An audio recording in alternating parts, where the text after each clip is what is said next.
Sarokenatra ve ianao manan'olana eo amin'ny fifandraisana amin'ny fiainana andavanandro ary manan'olana ve ianao eo amin'ny communication na ny serasera. Tonga soa eto amin'ny fandarana zany foresanty Kanada indray ianao. Izay zany no lohahevitra izay ho fakafakantsika androany dia ny hoe ny fahasarotan-kenatra. Inona moa zany ny atao hoe olona sarokenatra na hoe timida izany.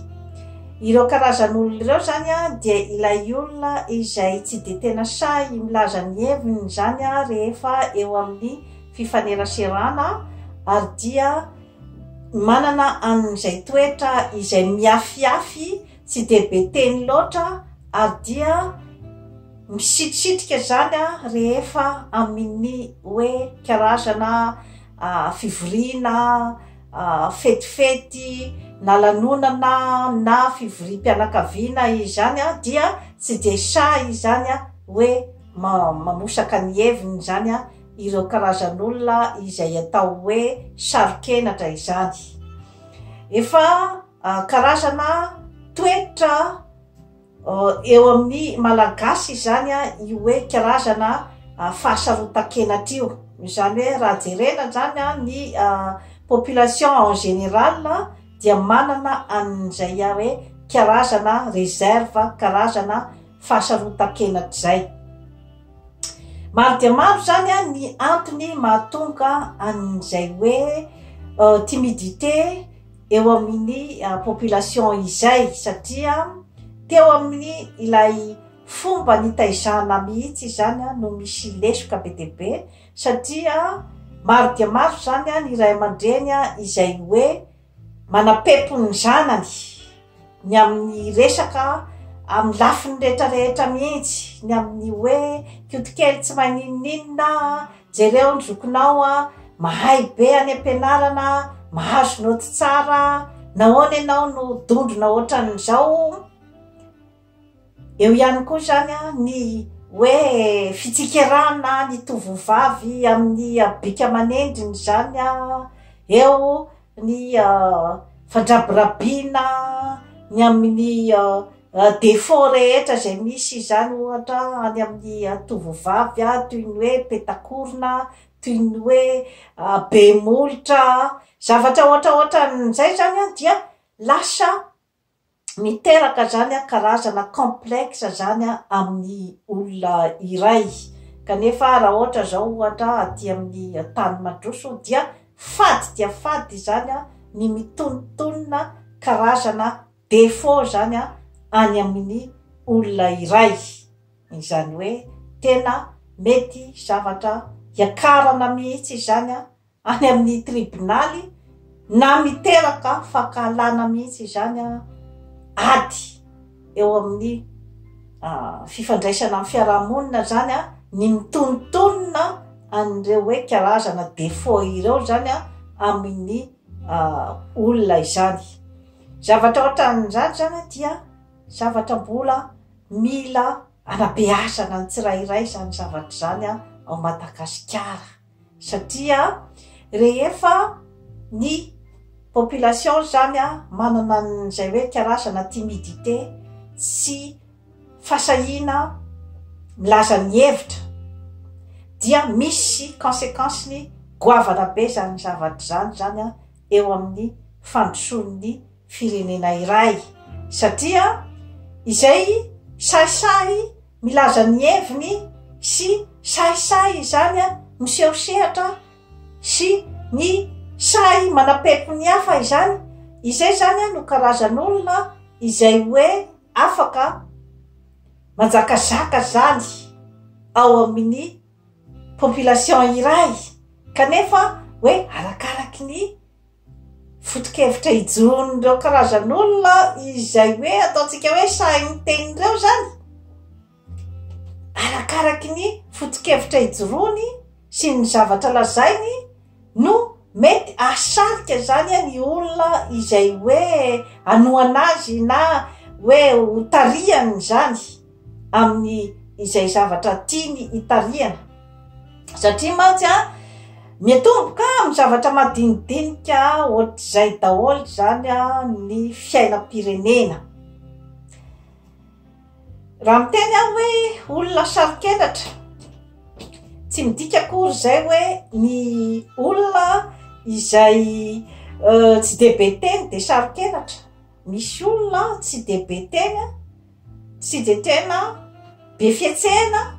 kanefa manana détermination zany izy eo amin'ny karakterany. Izany hoe na de hitanao ara izy izany fa hoe tsy de tena be resaka fa mijery tsara izy ohatra, ary tena mametraka tsara mihitsy ny attention amina resaka conversation ohatra na amina resaka fivorovina. Dia misy karazan'olona izay hoe raha ohatra izy zany hiatefaniny ataontsika hoe karazana intimidation na ilay ataontsika hoe zany hoe karazana fandragiragitana zany, dia ireo karazan'olona ireo matetika dia hainy tsara mihitsy zany ny mamaly ny zavatra izay hoe hiatakena azy zany rehefa amin'ny toejavatra ohatran'izay.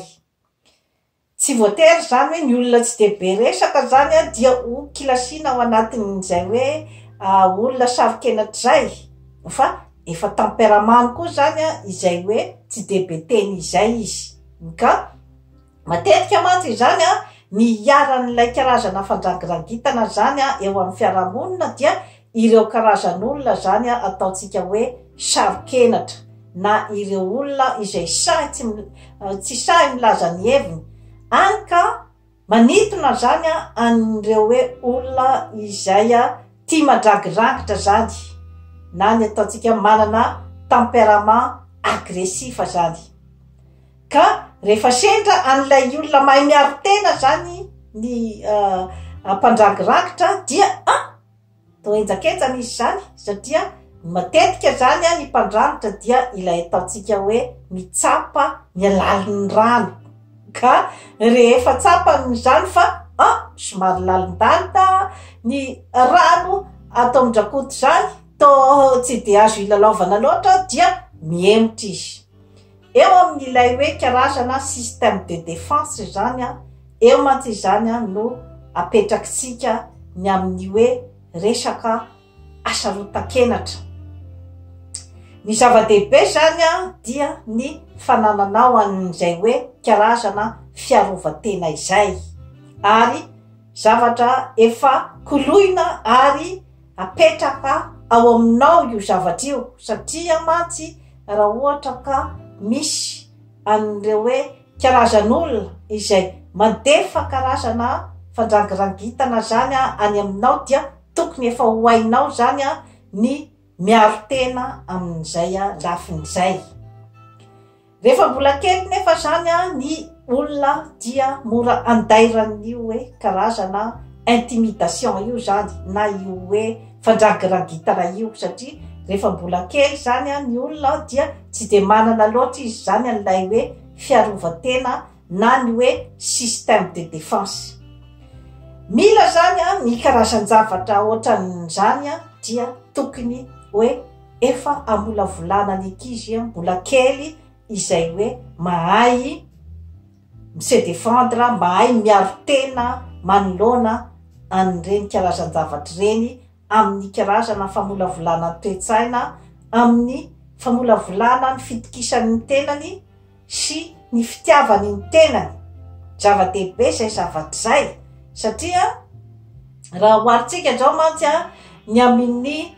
filozofia ny aziatika ohatra dia efa volavolaina atao anatin'ny kolotsaina mihitsy zany izay hoe karazana fiarovatena izay.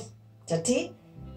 raha ohatra zao hoe tempérament ny aziatika zany no resantsika dia mieritreritra ianao hoe satria tsy miteniteny loatra zany ny aziatika, miafiafy izy zany ohatrany hoe miafiafy zany fijerinao azy rehefa tonga ao anaty olona reny, nefa dia tsy azo kilasina mihitsy hoe ao anatin'ny fahasarotan-kenatra zany ny tempérament ny aziatika, fa au contraire olona izay hoe miatrika tsara izy zany, mahay miatrika tsara zany ny olona rehetra manodidina azy ary na kelikely ara ny masony dia hitanao hoe misokatra tsara mihitsy ny masony mijery anao rehefa miteny ary misofiny dia miaino izay zany dia tena attitude matanjaka be zany amin'ireo karazan'olona ireo anika ny teknika tena nampandroso any Chine ge de ny izay fahaizany miobserve izay fahaizany mijery fahaizany miaino ny teknôlôjia aty amin'ny tany mandroso dia entiny any amin'ny ampandrosony ny tany zava-dehibe zany izay hoe karazana circonstance izay satria mantsy ny azy zany ny antony amronany an'ireny ataontsika hoe karazana ara martiaux ireny dia sady fikojana ny toe-tsaina reny ny fikojana ny fanahy ary ny fikojana ihany koa zany ny hoe fiarovatena amin'ny resaka ara-batana izany hoe raha misy zany ny karazana hoe fanafiana ara-batana na ara-tsaina na ara-panahy zany dia efa mivonina zany ny olona iray amin'ny alalan'ny famolavolan'ny toe-tsaina amin'ny karazana ara-martiaux io mampiasa betsaka ihany koa zareo zany ny resaka méditation ny méditation mantsy zany dia ilay karazana fandinian-tena sy ny concentration ary ny maîtrise de soi izay zany no volavolaina ao anatin'ny méditation ary indrindrandrindra koa zany dia ny hoe fahaizana mampiala sasatra ny atidotsika satria ny fiainana andavanandro dia mampiasa azy kitakitana mampiditra n'ity karazana information rehetrarehetra ity ary dia mikaroka ny karazam-baolana rehetra izay zany no mahatonga n'ilay ataontsika hoe stress zany amin'ny fiainana andavanandro izay mampikorota-tsaina tokoa zany indrindrandrindra moa zany amin'izao fotoanan'ny krizy magitsokitsoka ao Madagasikara izay ka raha ohatra zany ny population tsy manana karazana hoe fitaizam-batana tsy manana karazana fitaizana toe-tsaina tsy manana fitaizana ara-panahy ny eo amin'ny ara-panahy zany mantsy dia miteraka discussion be zany ny amintsika malagasy ny amin'ny hoe misy zany ny milaza fa io fivavahana kristianina io sy ny karazam-pivavahana rehetra zany izay misy ao Madagasikara no mampahantra ny malagasy mila discussion be zany izay karazan-javatra izay satria ny eo amin'ny hoe lafiny ara-panahy zany no kojaina ao amin'ny hoe resaka fivavahana kanefa zany tsy ampy zany ny hoe votosana fotsiny karazana finoana zay mantsy le atao hoe votom-pinoana ny olona fa tsy omena zany an'ilay hoe karazana fitaizana ara-tsaina ara-batana ary ara-panahy mba tena ahatonga lafatra zany ny maha-olombelona azy izay mantsy zany no hoe tokony katsahana mafimafy kokoa zany zany hoe ampidirina en profondeur kokoa zany ny hoe aspect ny zava-misy eo amin'ny fiarahamonina satria dia misy ny karazan'olona zany izay manjary potipotiky ny intimidation eo amin'ny fiarahamonina kanefa ny intimidation dia misy hatrany tokantrano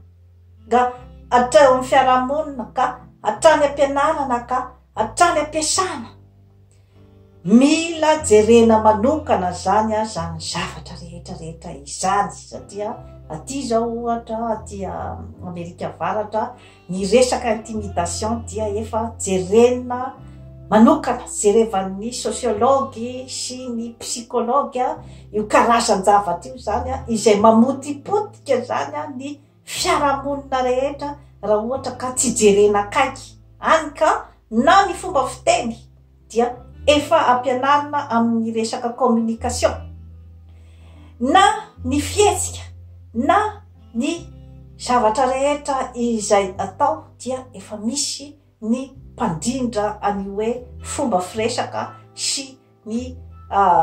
expression sy ny fombafomban'ny olona en général izany izay hoe mapety na tsy mapety izany ny fiarahamonina iray amin'ny lafiny maro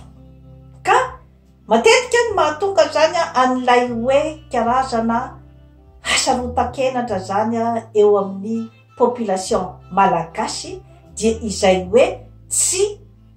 voentana raha-potikevitra zany ny amin'ny hoe fakasitrahan'ny tenany na ny estime de soi izany sy ny fitokisa-tena ny confiance en soi inona sy inona daholy ny zavatra izay hoe anananao qualité anananao mila ampidirina volavolaina amin'ny ankizy zany zavatra zany ary tena hoe ampidirina any amin'ny taranja any an-tsekoly satria rehefa tsy manana an'ilay fierté amin'ny mahamalagasy azy ny olom-pirenena iray dia amin'ny fomba hoana moa zany no itiavany any Madagasikara amin'ny fomba hoana no iarovany ny taniny zany zavatra zany mantsy zany dia zavatra ao anatin'ny ataontsika hoe motivation daholo zany amin'ny olona iray asarika azy andeha anao zavatra iray ka mbola tsy masaka raha-potikevitra zany isika malagasy tsy nivolavolaina tamin'izany tamin'ny mbola kely ka mbola mila ezaka be zany reo zavatra reo satria na ny mpanao politika ane tsy mbola volavola raha-potikevitra ny amin'ny hoe tena fitiavan'ny tanindrazany amin'ny fomba hoana moa no ieritreretanao hoe olona iray izay hoe mivarotra ny tanindrazany olona maromaro mivarotra ny tanindrazany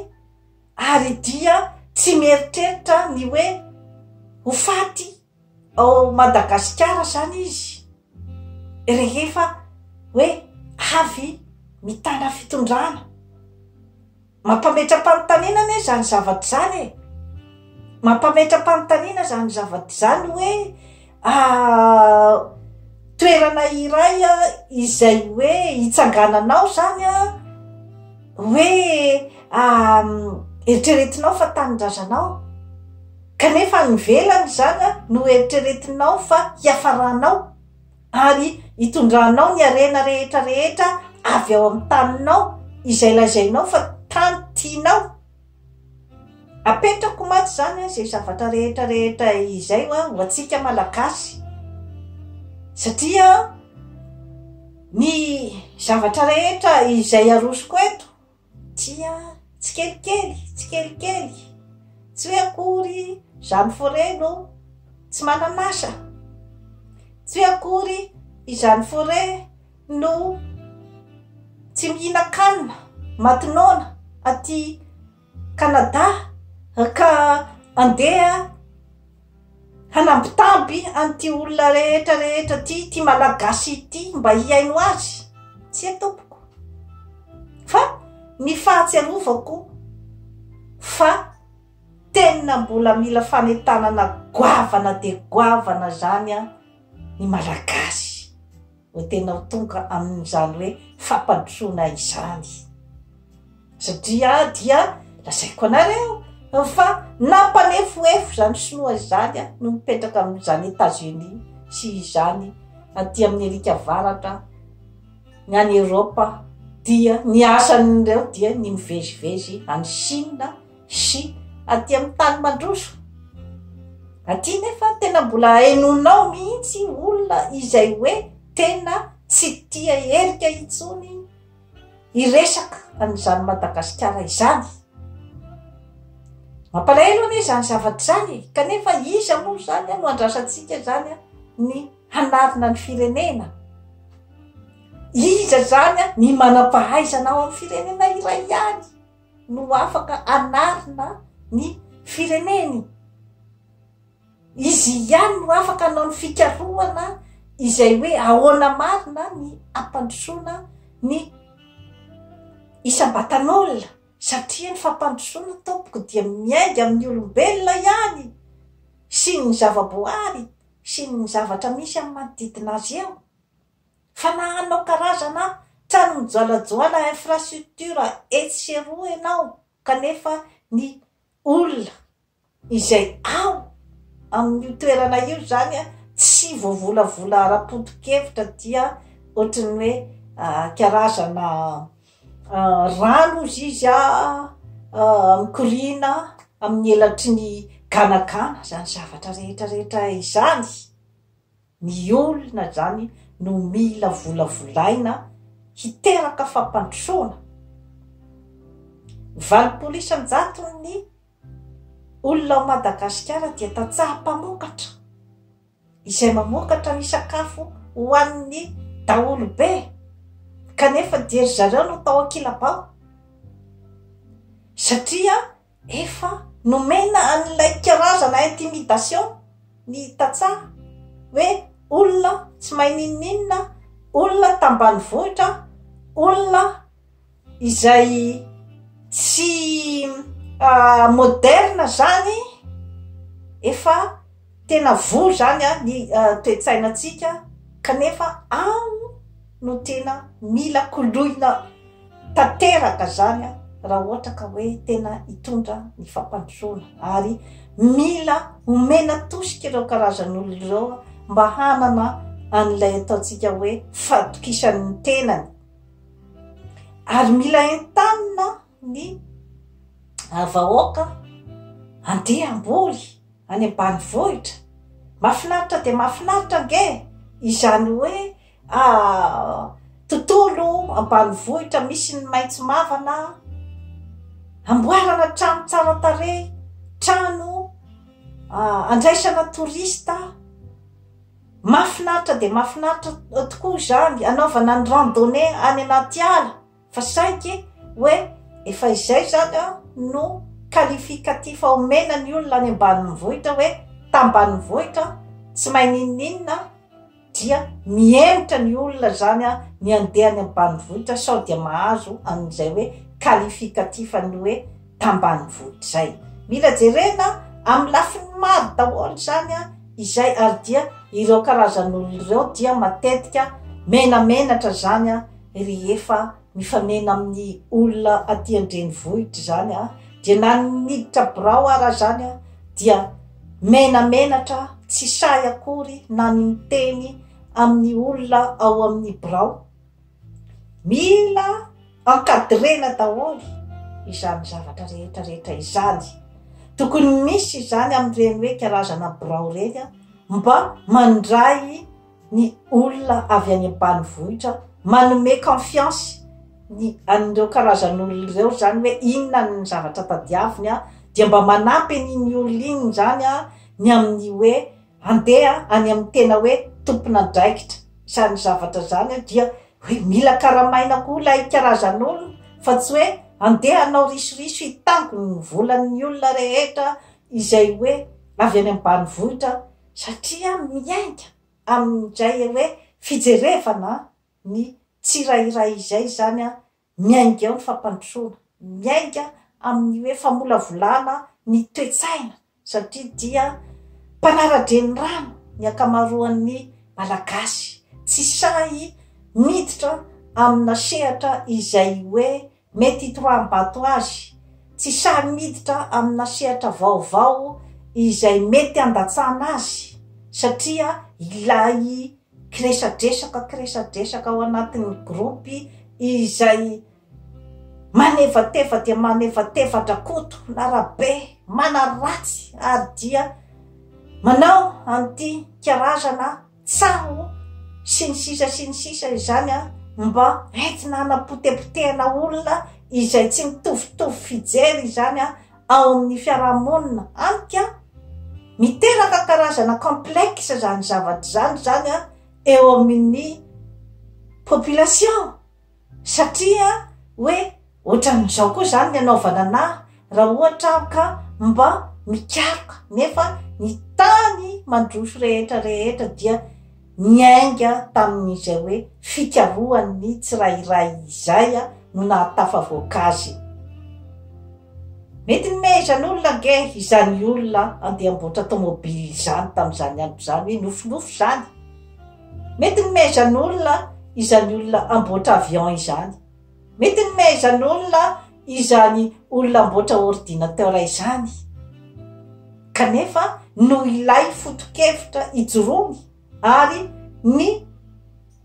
fanjakana koa zany tamin'izany andro zany dia mandrisika ny